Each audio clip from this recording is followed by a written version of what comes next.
In this tutorial series video, we will cover modeling and how to use the artifacts we previously created to train a model. Clicking the modeling menu bar option will take us to the modeling workspace. This workspace offers numerous controls. Let's go over them.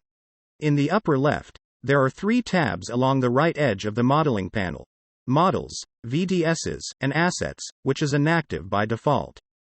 Clicking the Assets tab will make its panel visible and we can see it at the bottom of the sidebar now. The system will automatically load any saved training runs and display them in the right panel as well as in the notifications panel when it is visible. I will click and drag the TensorFlow Iris Regression Advanced model directly into the Training Parameters window where it says Drag Model here. We can see the name of the model we just added now in the box where it indicated to drop the model.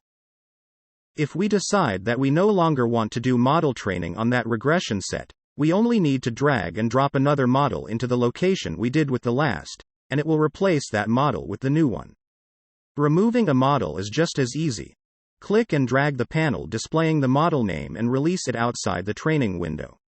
Next, we need to choose a VDS to use with our training model. The left side of the training panel is where we can add those datasets.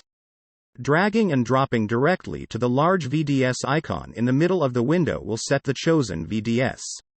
This will also append that selection to all empty lifecycle phases which we see indicated by the highlighted fields. Releasing the click, we see it has populated all 3 lifecycle operations with the chosen dataset. Running the training now would use a single data set for all 3 phases of the training cycle. However, I want to evaluate this model with a different dataset. Just like when selecting the model for training, we can drag and drop a different VDS directly on the current selection, and it will overwrite the existing one. We can see that the evaluation field dataset has changed to the new one we just dropped on that field. Like we did previously, removing any dataset is done by dragging the item you want to be cleared directly out of the window and releasing it over the empty workspace area. Removing the data set from any particular phase of the lifecycle will darken the corresponding slice of the VDS image. The Start Training button has been temporarily disabled because we no longer have a complete template to conduct the training with the removal of that testing dataset. If I grab another dataset and drop it into the empty field, not only is the VDS icon fully illuminated again, the Start Training button is active again too. If the evaluation dataset is empty, and I replace the testing data set below it with something else, it will shuffle that data up to the now empty evaluation field above it. Where appropriate, we made this application as smart as possible to simplify these processes for users. Let's now look at some of the configurable training parameters available by clicking the Training Parameters tab at the center top of the window. We will not be covering all visible controls in this video, but these are all standard model configuration parameters. The text field, Save Training As, allows us to give this configuration of datasets and parameters a unique name. Once we save the training run, it populates to the Training Runs panel on the right, which can be opened by clicking the Trainings tab. Users have the option to change the default values used when configuring new training runs. Simply set the new desired default values and click the Save Defaults button at the bottom. The Lucd client aims to make the model training process as configurable and repeatable as possible. This ability to save defaults allows users to complete multiple training runs using a custom set of default parameters, without needing to readjust in between runs. Clicking the Clear Saved Defaults button will reset all saved custom defaults to the values configured during the client installation.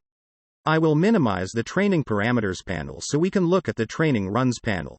As I stated previously, this panel displays the training runs that currently exist in the system. This panel shows us that all of the saved training runs have completed except the last one. The last entry looks like someone forgot to put a name.